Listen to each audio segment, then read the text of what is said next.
Hey folks, it's Ben. We're here with our 2002 3800 Series 2 V6 engine. It's in our 2002 Pontiac Grand Prix. And this video is going to be changing the coils out of this engine that you see here. Now, these are factory coils. Typically easy to find out about that because it actually still has the number of what cylinder each spark plug wire goes to. Most aftermarket ones don't have that, and so in this case we do have our original stock coils. Now, when I was trying to diagnose an intermittent issue, I did replace the ignition control module with a used unit. No moving parts, so it's not so bad. Same with the coil, no moving parts, but they had an aftermarket on one of the coils, and something in me says that's not really the way to do it. With these cars, you want to do all three at the same time. It just keeps the load constant on the ignition control module. Now, how can you tell if you have a bad coil in the first place? And obviously you're going to have a misfire on 2 cylinders. So if your car is really running like crap, the easiest test for that to find out which one is bad, of course, is to pull a plug, and you only need to pull one of them. You just pull it off, and then you would start the car again. And if it doesn't run any worse, that's the one that's broken. If it does run or doesn't start, it's probably not that one. Then you can undo that one and undo one of these. They run in a pair, so power goes out to cylinder 1, goes through 1, and then back out through 3. So there's always, these go, these go, these go. Of course, one's going to be on the exhaust stroke of the 6 or the 3, and so it won't do anything. But on, of course, the ignition side, she's going to pop that compressed air gas mixture, and off she goes. So you have 3 because you've got 6 cylinders here. Another tool you can use, which is also convenient, I like to use because I really don't like putting inline, is right here we've got it's a timing gun. It's an inductive timing gun, and if you've seen these, and they're fairly inexpensive to get, but they're very convenient in detecting spark because it's got a little induction clip here. So you hook your positive and your negative to your battery, you hook this over a wire, not like that, but I don't have any nice free ones here, and the current going through the wire will trip this, which will trip the light. So if you put this over a wire and then crank the car over and you're getting a click, click, click of the light, that means it's working. And then you'd try each set of the coils to determine if you've had it. Works great for lawnmowers too. If if it's not sparking, it's not going to trip the light, but you don't actually have to undo anything. If you're going to do it on like a lawnmower though, you'd have to just connect this to an external battery, put the induction clip on, and then just pull on it and see if you actually get that click, click, click flashing light. You know what's going on. Now, they're bolted to the ICM, which is actually on a plate. So there's a steel plate on the motor, the ignition control module, which is a flat computer-like plate, and then we have our coils, and there's 2 bolts on each side. Here is, I'm going to get the WVE. It's a fairly entry-level coil. So I don't know if I'm stabbing up in reliability or not, but the information about it says it's not going to be any worse for sure. So here I have a coil. Obviously it looks just the same, and we're just going to go right down the line and replace them. So the easiest way for me to do that is to remember where stuff is. And so what I've kind of got laid out here, because when I change the ignition control module you have to take the coils off, is I write down the spark plug wires, what number they are, in order of where they're laying on these coils. Now clearly what I have marked as 1 is not 6, but since I'm probably gonna be the last owner of this car, I'm not overly worried about it. But this isn't saying cylinder 1, it's just saying essentially that it's the top plug. So I'm just gonna come through and unplug these guys, one after another. Now, if you're smart, you'd probably go ahead and undo the battery, because we are dealing in a fairly large electric shock land here, but we need safety. So now we have our coils exposed, and we're going to go right down the line. We're going to be using a socket. In this case, it's a 5mm. This one's actually 5.5. Will it fit? Yes, it will. So this is a 5.5mm socket. And these have already been anti-seized, because like I said, I'll show you the ignition control module once we get all these off, because I'll just do them all at once and show you what it looks like. But the bolts are fairly long because they're going through both the coil and the ignition control module into that plate that's holding the whole mess down. So we got it far enough. Now you want to pull it straight up. That one's not quite out yet. You want to pull it straight out because there are pins that go into the coil.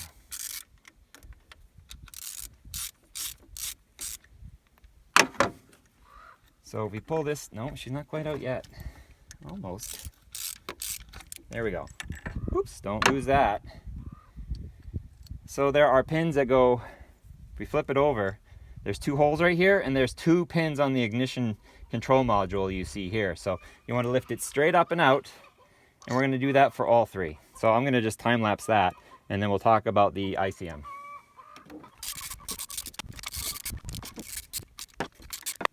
Okay, so we have ours undone here, so we'll set this one aside. And I'm going to try to remember to keep these in order. So we'll just place them in different spots on the motor.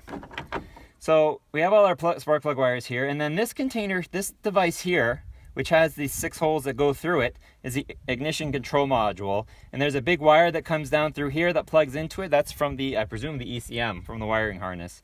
Now this one is also from that car that has 288,000 kilometers on it. However, the one I had on here, the original one I believe, was super corroded all over it. And that's why I was worried about these coils as well. You can tell by, you know, just the bolts that they're quite rusty for some reason. So that means that maybe they're not in the best shape in the world. So I'm going to leave the older one on here. There are these little silicone boots that are here that you can pry off. I've got a little screwdriver for that. And we're just going to renew them while we're here, because the new kits come with new ones. So they should just pop off, I'm hoping. There's one of them. And honestly, they're in fair shape. I'm not going to mess around with that. Let's just put it back. There's nothing wrong with that. They're all nice and still spongy. They're not cracked or broken. So we'll just leave them be as you see. So, and this module here literally just sits on a plate. So I could just pick it up and move it. I don't want to do that because then I'm going to be dinking around trying to get it realigned and get the screws back in. So I'm going to take my new coil, which has the little rubber insulator in the box, but we'll just set that aside. And in theory, here are our 2 pinholes. We should be able to just line those pinholes up, set it down, and bolt her down again. So I'll take the 2 screws out of our first one here. They should line up, and we should be able to bolt it down. So that one bolted down. We're just going to go and replace all 3 of them here. Now there's no cylinder numbers on these, so if you wanted to take a white marker and go ahead and replace the numbers, you certainly could. But really, at this age of the motor, I'm not overly concerned about it. I'd be tracking it back and doing something like that. Plus, I've got pictures of it when it was on these other coils. So I'm not overly worried about that. And since, like I said, I'm probably the last owner of this car, not a concern of mine. So we're going to go ahead and reinstall these next 2, and then we'll meet you back putting the plugs in, or the spark plug wires back on the coils. Well, it looks like I filled my camera storage up, but we just ratcheted them down so they're all kind of tight, and then you go through and just kind of make them tight. You don't need to really make them crazy because we were talking about electrical connections here. Now, if you were me, you'd have your dielectric grease ready and you would put a little bit on each post here. That being said, I can't currently find my little squeeze tube, so we'll bypass that step for now, but if you're doing this at home, probably a good idea. Now we'll go backwards from 6, so we go, that's number 6, number 5, number 4, number 3, nope, that's 1, here it is, that's 2, that's 3, 3, 2, 1, done. So now we have our coils replugged in. They're nicely torqued down. We put some dielectric grease on them if you had it to do it. And that's that. That's how you change the coils out. Now I'm going to keep the old ones because they're good, right? They're not bad. I'm not going to get a performance improvement with this. These are not like special high energy coils or anything like that. They might be slightly more modern than 2002 because that's what, almost 20 years ago. So these might be better, but they're not going to be worse. And I'll keep the old ones because, like I said, they are still good, but that way our load across the ICM is still the same. And now we'll go give it a test start and see if it will go. If you have any questions, feel free to ask them, and comments, please leave those too. I did bring a marker, but I already forgot what order they're in. But like I said, you can write down the 1, 2, you know, the proper numbers across if you wanted to for that as well. So let's give it a start, make sure it works, and then we'll be able to take it to work tomorrow.